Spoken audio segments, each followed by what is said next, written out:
Petit métier pendant les vacances. Nous nous intéressons ce soir aux élèves qui fabriquent des chaises à Dravela Bolibana, un métier qui leur permet non seulement de s'occuper, mais aussi d'économiser de l'argent. Le tournoi de football féminin interministériel a rendu son verdict avec le sacre du ministère de la Jeunesse et des Sports. Il a battu le ministère de la Réconciliation nationale au tir au but 3-1. Mesdames et messieurs, bonsoir et merci de nous avoir choisis pour vous informer. Remise de kits scolaires aux 3 premiers des classes du groupe scolaire Mamadou Diarra 2 de Médina Koura. C'est à l'actif d'une association dénommée Groupe Guingui, une manière d'encourager l'excellence en milieu scolaire. Cheikh Oumar Kamara. C'est le jour de l'Afrique. Oh, on pouvait lire un sentiment de satisfaction sur le visage de ces pionniers qui viennent de recevoir des kits scolaires. Au total, 53 élèves ont été encouragés par le groupe Guingui pour cette 5e édition. L'objectif est de promouvoir l'excellence pour rehausser les niveaux scolaires. La cérémonie, c'est donner des cadeaux aux plus méritants de l'école de Médina. C'est pour les mobiliser, les galvaniser pour qu'ils puissent bien travailler parce qu'on a besoin des meilleurs pour ce pays-là. Vraiment, ils vont avoir le courage de travailler et d'aimer le pays. Je les félicite et je veux vraiment qu'ils travaillent et ils restent à mobiliser pour que le Malikoura qu'on a besoin, qu'on peut trouver ça là. Ce don est composé de sacs, cahiers, bref, tout ce dont ces élèves ont besoin pour la rentrée scolaire. Ma satisfaction est qu'ils vont récompenser mon travail et les autres aussi. Ça va m'encourager à faire le travail et à mieux préparer le DF. Je remercie le groupe Guingui et le directeur Kader, les cadres aussi. Au-delà de son caractère d'encouragement, cette activité renforce la cohésion sociale et l'éducation civique dans notre pays. C'est une activité qui a à peu près 5 ans maintenant. L'excellence. Ils prennent tous la première de chaque classe. Ça a évolué. La première promotion doit aller maintenant en 9e. Donc moi, je ne fais qu'encourager ce groupe-là, le Guingingrin, qui est à Médina Koura, qui ont bien travaillé et qui rehaussent l'amour du pays là avec les enfants. Donc vraiment, moi je suis d'accord avec eux. Maintenant que tout le monde veut que son enfant adhère à ces mouvements pionniers. Pourquoi? Parce que dans ces mouvements, ils sont suivis à l'école, ils sont suivis en ville. Donc les béabas de la vie, ils les apprennent. Donc ça, c'est la satisfaction. Deuxième satisfaction, la promotion qu'on a, ils seront en 9e année l'année prochaine. Ils sont tous des excellents, ils sont tous premiers, deuxième, troisième de leur classe.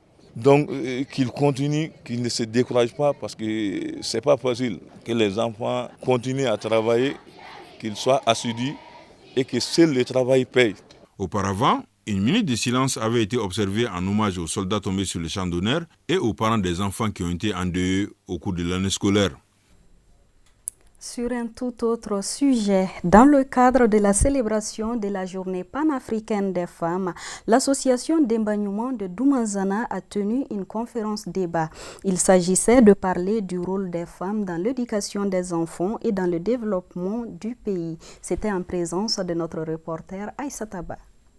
L'éducation malienne, depuis quelques années, est confrontée à diverses difficultés. Pour pallier les problèmes, l'association d'embagnement à Doumanzana en commune 1 du district de Bamako prête main forte aux autorités éducatives. Son cheval de bataille est l'implication de chaque femme au suivi régulier des enfants après l'école. D'où l'objet de cette conférence de débat avec comme thème « Rôle des femmes dans l'éducation des enfants et dans le développement du pays », une thématique liée avec les thèmes nationaux de la panafricaine. Donc,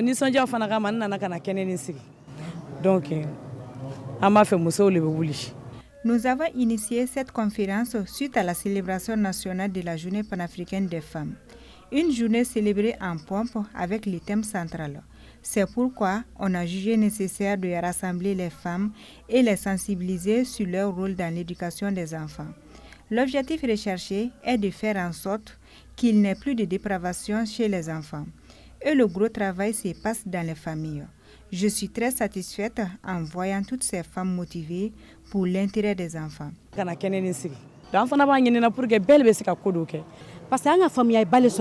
Aujourd'hui, nous sommes très contentes. On a appris ici beaucoup de choses, surtout qu'on a notre rôle à jouer dans l'éducation des enfants, même si on n'a pas été à l'école. On remercie l'association d'Imbanyuma pour cette belle initiative. Cette initiative de l'association d'Imbanyuma va en étroite collaboration avec les activités du ministère de la promotion de la femme, de l'enfant et de la famille. Un engagement salué à sa juste valeur par la chef de service de la promotion de la femme, de l'enfant et de la famille en commune 1. Parce que d'Imbanyuma, à travers son association, a rassemblé les femmes, les enfants. À travers son association, elle cherche des dons pour ces associations-là, pour que ces associations et ces femmes-là puissent avoir une vie meilleure et l'autosuffisance alimentaire. Elle a ses partenaires qui donnent des vivres et des non-vivres pour son association, pour les membres de son association. Loin de la célébration folklorique, l'association d'Imbanyuma profite de chaque journée dédiée à la femme pour la sensibilisation, à retenir qu'elle mène plusieurs activités en faveur des femmes et des enfants en commune 1 de Bamako. Nous restons dans le même registre pour parler de l'association des femmes conseillères communales de la rive gauche de Kati qui, pour célébrer la panafricaine, a initié une journée de salubrité. Une journée qui a permis de passer le balai dans certains services publics du cercle de Kati. Aïssata Dit Kumbakani. Nous sommes venus pour manifester, nous avons assaini notre environnement, nous avons nettoyé les locaux de la police, de la mairie ici. Ensuite du sapeur-pompier. Donc on a profité de cette journée pour faire de l'assainissement parce que sans l'assainissement, il n'y a pas la santé. L'assainissement, c'est presque tout. Si les lieux sont assainis, il y a bon à vivre.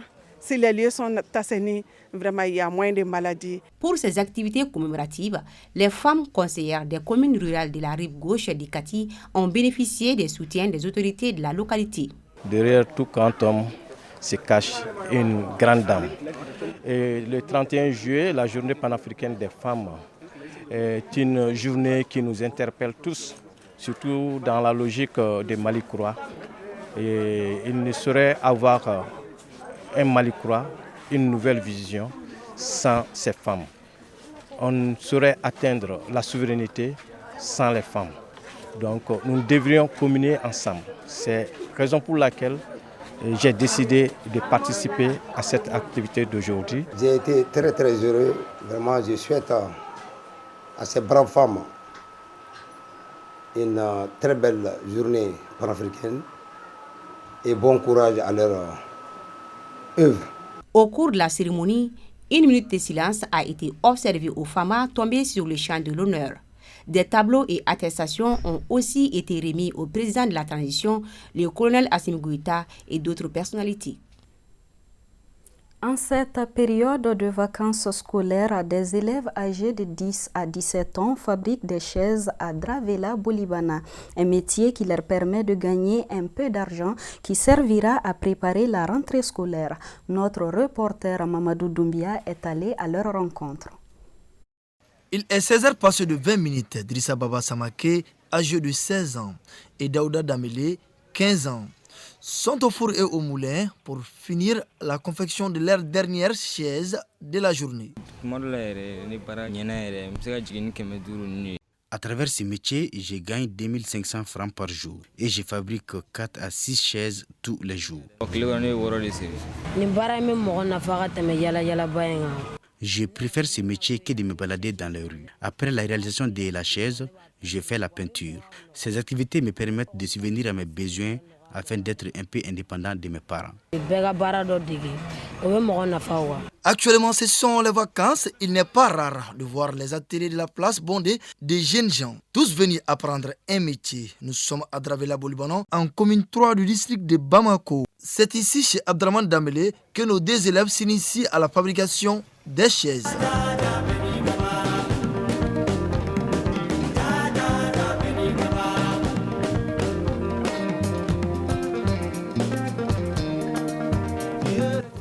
Moutaka Koïta est chargé de leur formation. Pour lui, les petites activités comme celle-ci permettent aux enfants de préparer leur future vie d'adulte. J'encourage vivement cet apprentissage des enfants pendant les vacances. Ça leur permet non seulement d'acheter leurs fournitures pour la prochaine rentrée scolaire, mais de prendre conscience de l'importance du travail. Au total, nous avons 25 enfants chez nous ici, filles et garçons. Josette Damele, une des apprenantes que nous rencontrons dans l'atelier, est bien déterminée à confectionner sa chaise. J'ai commencé ce métier depuis 5 ans.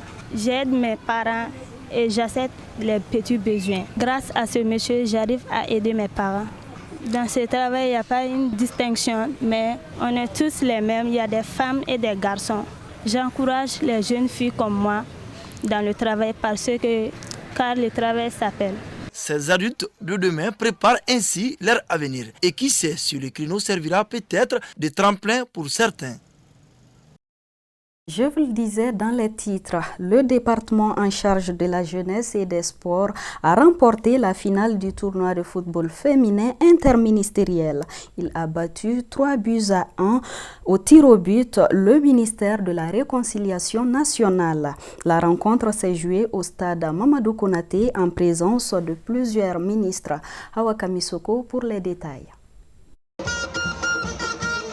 Dans un stade de Mamadou Kounati en ébullition, le ministère de la Jeunesse et des Sports chargé de l'instruction civique et de la construction citoyenne remporte le trophée de la première édition du tournoi interministériel devant l'équipe de la Réconciliation.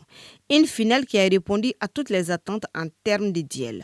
À la 17e minute de jeu, Kadiatou Kouné du ministère de la Réconciliation ouvre le score. 1-0 à la pause. De retour sur la pelouse, le ministère des Sports établit la parité par Aguesha Diarra. Score final 1 but partout. Place au tir au but. La gardienne du ministère des Sports, Adoudou Konati, a arrêté 3 tirs. Les joueuses du département des Sports s'imposent finalement 3 tirs à 1. Cette compétition a été une réussite grâce à la participation de 19 ministères. Mais par la grâce de Dieu et l'accompagnement des autorités, et avec la participation des femmes de l'administration, vraiment ça a été vraiment une réussite. Malgré qu'il y a eu des hiccups, mais comme une première édition, on va faire avec ça. Cette compétition est une occasion pour les travailleurs et travailleuses des ministères de se retrouver. Ça a été un moment d'émotion forte parce que c'était un moment de réunion, de communion qui a permis à toutes les femmes de se réunir très souvent, de jouer, parfois de pleurer, mais ça fait partie aussi du football, comme on l'a dit, et elles ont été fair-play, et donc on les remercie pour ça.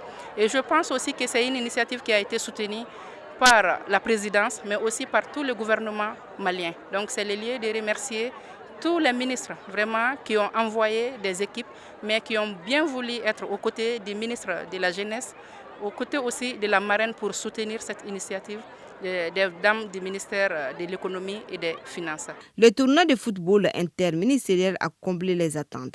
Bon, le fait de remporter le trophée, ce n'est pas ce qui est le plus important, c'est le fait d'avoir toute cette dynamique, tous mes homologues ici, mais surtout avoir les femmes de nos différents départements être ensemble, partager ce moment. Et c'est ça qui nous fait plaisir. Si vous voyez, nous sommes tous ici et nous soutenons cela, nous sommes très heureux.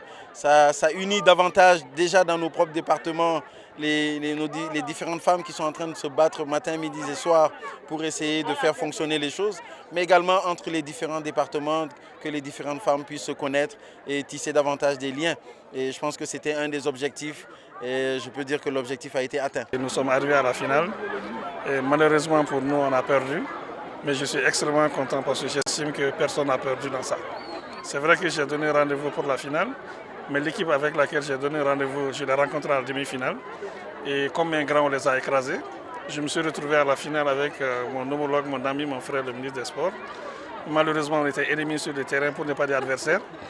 Bon, il a gagné, je reconnais sa victoire, mais j'estime sincèrement que c'était une rencontre magnifique. Et l'organisation de ce tournoi interministériel féminin est venue à point nommé. Vous savez, en tant que premier responsable des questions de réconciliation, j'estime que c'est tout le Mali qui s'est réconcilié autour de cet événement majeur. C'est tout le Mali qui s'est retrouvé ici. Le Mali du Nord, le Mali du Sud, le Mali du Centre et toutes les ethnies confondus, et chacun s'est retrouvé autour de cet événement majeur. Au terme des récompenses, toutes les équipes participantes ont reçu des attestations de participation sans oublier certains organisateurs. Le prix de l'équipe Fair Play est partagé par les ministères de la Justice et des Transports. L'équipe de la Défense en sort avec la 3e place synonyme de bronze. L'équipe de la Réconciliation, la médaille d'argent et une enveloppe. Et le trophée au ministère des Sports, plus la médaille d'or et une enveloppe symbolique.